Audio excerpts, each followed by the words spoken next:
बिस्मिल्लाहिर्रहमानिर्रहीम। अस्सलामु अलैकुम। आज का लेक्चर है principles of accounting Icom part 1, chapter number 8 है। Cash book and bank reconciliation का ये चैप्टर है और इसका क्वेश्चन नंबर 15 हम कर रहे हैं। क्वेश्चन देख लें कि from the following particulars ascertain the bank balance as per the cash book of Naveed and company as on 31 March 2015। अच्छा, ये फाइंड करना है हमने, असरटेन करना है बैलेंस कैश बुक का, नवीद एंड कंपनी का, कि कैश बुक का बैलेंस कितना है। ठीक है, यहाँ पे देखें ए में वो कह रहा है कि बैलेंस एज पर पासबुक, ठीक है, एज ऑन 31 मार्च 2015 वाज ₹80,000। ठीक है, 80,000 अगर वो नेगेटिव नहीं ना कह रहा है कि ओवर ड्रॉ नहीं किया हुआ, सिंपल जो है अमाउंट दे देता पॉजिटिव में, इसका मतलब है कि वो पॉजिटिव बैलेंस है, वो जो बैंक में फिर क्रेडिट बैलेंस अपीयर हो रहा होता है हमारा। ठीक है, क्योंकि बैंक के लिए वो लाइबिलिटी होती है।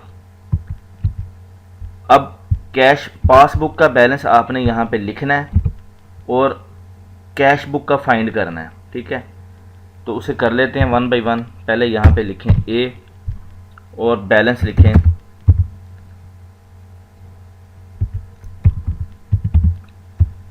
As per passbook. ठीक है, यहाँ पे मैं लिख देता हूँ ब्रैकेट में क्रेडिट बैलेंस, क्योंकि नेगेटिव नहीं दिया, वो पॉजिटिव है, तो हमारा बैलेंस यहाँ पे हम लिख देंगे 80,000।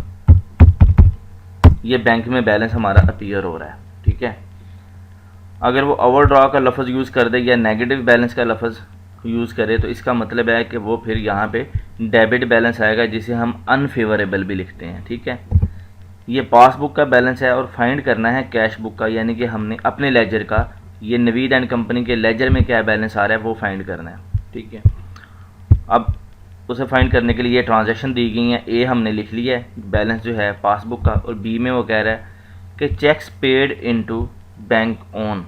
पेड का मतलब है कि डिपॉजिट करवाए हैं। ठीक है, पेड का वर्ड भी वो यूज़ कर लेता है जो मुनासिब नहीं है, लेकिन कई दफ़ा वो पेड का लफ्ज़ यूज़ कर रहा होता है, कई दफ़ा डिपॉजिट का। डिपॉजिट का ज़्यादा बेहतर है, लेकिन पेड का भी आए तो आपने डिपॉजिट सेंस में लेना है उसे। Cheques paid into the bank on 26 March 2015 but not collected prior to 31 March 2015 amounting to ₹20,000। Cheque deposit करवाए हैं लेकिन वो अभी तक क्लियर नहीं हुए। ठीक है, अब जब आप डिपॉजिट करवाएंगे तो अब क्या करते हैं, आप अपने बैंक का बैलेंस बढ़ा देते हैं। ठीक है, जिस पार्टी से रिसीव किया होता है उसे क्रेडिट करते हैं, बैंक को आप बढ़ा देते हैं जैसे ही आप बैंक में चेक डिपॉजिट करवा देते हैं। ठीक है, कहीं से भी आपको मिला है तो बैंक ने नहीं बढ़ाया तो आप यहाँ पे कह रहे हैं भाई बैंक को कह, क्योंकि बैंक का बैलेंस लिखा है ना। ठीक है, बैंक बैलेंस बढ़ाए, यहाँ पे आप ऐड वाले कॉलम में लिखेंगे। यहाँ पे मैं लिख देता हूँ बी और यहाँ पे लिख दें चेक्स लिखा हुआ उसने, तो आप भी एस लगाएं साथ, ताकि ये मल्टीपल चेक्स होंगे। Checks deposited but not cleared, yet भी लिख सकते हैं कि अभी तक क्लियर नहीं हुए। ठीक है, इनकी अमाउंट कितनी है, 20,000। ठीक है, अब 20,000 ये अमाउंट है। अब इसके बाद देख लेते हैं सी में क्या कह रहा है कि interest on deposits ₹2,000 was credited in the passbook. ठीक है, but not credited in the cash book till 31 March 2015। Interest मिला है जी, इंटरेस्ट ऑन डिपॉजिट्स, मतलब आपने जो डिपॉजिट करवाया हुआ सेविंग अकाउंट है आपका, उस पर 2,000 रुपये आपको इंटरेस्ट मिला है जो बैंक स्टेटमेंट में अपीयर हो रहा है, लेकिन आपने उसकी एंट्री नहीं डाली। जाहिर बात है, बैंक स्टेटमेंट आने के बाद ही आप एंट्री डालेंगे, तो आपने तो एंट्री नहीं डाली हुई, इसलिए आप लेस वाली साइड पे लिखेंगे कि भाई मैंने तो एंट्री नहीं की अभी। आप यहाँ पे लेस वाली साइड पे सी लिखेंगे और यहाँ पे लिख दें इंटरेस्ट ऑन डिपॉजिट्स। ठीक है, इंटरेस्ट मिल रहा है, कितना है इंटरेस्ट, 2,000, यहाँ पे 2,000 रुपया लेस करके लिखने, क्योंकि आपने एंट्री उसकी नहीं की हुई। ठीक है, बैंक में शो हो रही है तो आप इस बैलेंस में से इसे माइनस करेंगे, तभी वो आपका कैश बुक का बैलेंस निकलेगा। ठीक है, सी को लिख दिया। सी के बाद डी को देखें कि a customer paid into the bank rupees 15,000 directly. Paid means deposit की है। अब मैंने पहले भी बताया आपको, पेड का आ जाए वर्ड या डिपॉजिट का आ जाए, सेम चीज़ है, ये डिपॉजिट ही हो रहा है। ये कस्टमर ने डायरेक्ट डिपॉजिट करवा दिया 15,000 रुपया, as appeared in the passbook but not in the cash book. Passbook में वो अपीयर हो रहा है। एक मिनट, इससे जरा दोबारा से पढ़ूं। अच्छा, अब डी को देख लें कि एक customer paid into the bank rupees 15,000 directly as appeared in the passbook but not in the cash book. Customer paid का लफ्ज़ आ रहा है तो इसका मतलब है कि डिपॉजिट करवाया। पहले भी मैंने बताया जैसे कि पेड का आ जाए वर्ड या डिपॉजिट का आ जाए, सेम चीज़ है कि कस्टमर ने डायरेक्ट डिपॉजिट करवाया बैंक में 15,000 रुपये, इन्फॉर्म नहीं किया उसने। ठीक है, अब बैंक स्टेटमेंट से पता चल रहा है कि 15,000 रुपये हमारे अकाउंट में ट्रांसफ़र हुआ है। ठीक है, लेकिन कैश बुक में उसकी एंट्री नहीं की हुई तो यहाँ पे भी लेस वाली साइड पे लिखेंगे। डी को आप लिखेंगे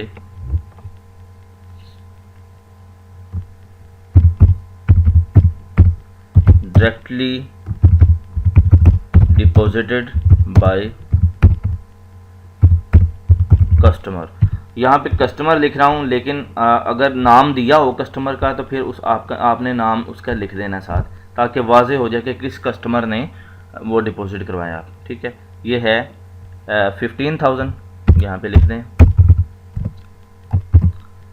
इसके बाद है last transaction E, dividend money of rupees 8,000 on the shares held by Naveen and company. ठीक है, नवीन एंड कंपनी ने जो शेयर्स लिए हुए थे उस पर डिविडेंड मिला है। ठीक है, 8,000 रुपये। अच्छा, लिख रहा है was received directly by the bank में। ठीक है जी, वो डायरेक्टली जो है ट्रांसफ़र हो गए हैं on 29 March 2015, but the intimation was send to them on 2 April 2015। ज़ाहिर बात है कि मार्च में 31 मार्च तक की हम स्टेटमेंट बना रहे हैं, 29 मार्च को ट्रांसफ़र हो गया है डिविडेंड, प्रॉफिट जो है शेयर्स पे जो प्रॉफिट मिला है वो बैंक में ट्रांसफ़र हो गया है, लेकिन इंटीमेट कब हुआ है? 2 अप्रैल को। ठीक है, तो इसका मतलब है 31 मार्च तक तो हमने उसकी एंट्री नहीं की इस डिविडेंड की, तो ये भी लेस वाली साइड पे आ जाएगा ई। यहाँ पे आप लिखेंगे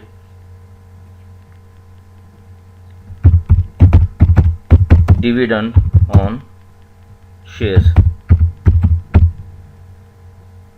ये मिला है 8,000, तो यहाँ पे आप लिख दें 8,000। ठीक है, ये ट्रांजैक्शंस हमारी होगी। अब इनको कर लेते हैं प्लस और माइनस। 20,000 है। ऐड वाली साइड पे देखिए, एक तो ओपनिंग बैलेंस आ रहा है, उसके बाद ऐड कितना हो रहा है? 20,000। इसको आप ले लें और यहाँ पे इनको ऐड कर दें। 80,000 प्लस 20 को करेंगे तो 100,000, 1,00,000 रुपये आ गया। और जो अमाउंट लेस हो रही हैं उनका टोटल करें, जैसे ये 2,000, 15,000 प्लस 8,000, ये आ गया 25,000। ठीक है, अब ये देखें, ये ऐड वाला यहाँ पे आ रहा है 1,00,000 रुपया और लेस वाली साइड पे आ रहा है 25,000 रुपया। यहाँ पे आपने क्या करना है, 1,00,000 रुपया जो है इसको इसमें से माइनस कर देंगे, ये 25,000, आपका बैलेंस आ रहा है 75,000। ये आपका बैलेंस है एज पर कैश बुक है, डेबिट बैलेंस है, मतलब पॉजिटिव बैलेंस है।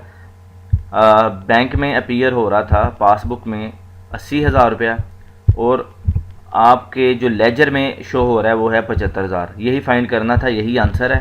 ठीक है, और जो रीज़न्स हैं वो यहाँ पे मेंशन कर दी गई हैं, क्वेश्चन में यही दी गई हैं, लेकिन आपने यहाँ पे बताना है कि वो ऐड होंगी इसमें या लेस करके आपने, ताकि आपका कॉन्सेप्ट क्लियर है कि नहीं, यही देखना था उसने। इसके बाद मैं ये बता दूं कि ये रिकन्सिलेशन करने के बाद आपने कुछ ट्रांजैक्शंस भी करनी होती हैं जो मिसिंग होती हैं, आपने नहीं की होती। ठीक है, अब यहाँ पे देखें, जैसे cheque deposit but not cleared yet, इसका मतलब है डिपॉजिट करवाया तो आपने लाजमी उसकी ट्रांजैक्शन की होगी, तो ये दोबारा नहीं करनी। यहाँ पे मैं लिख देता हूँ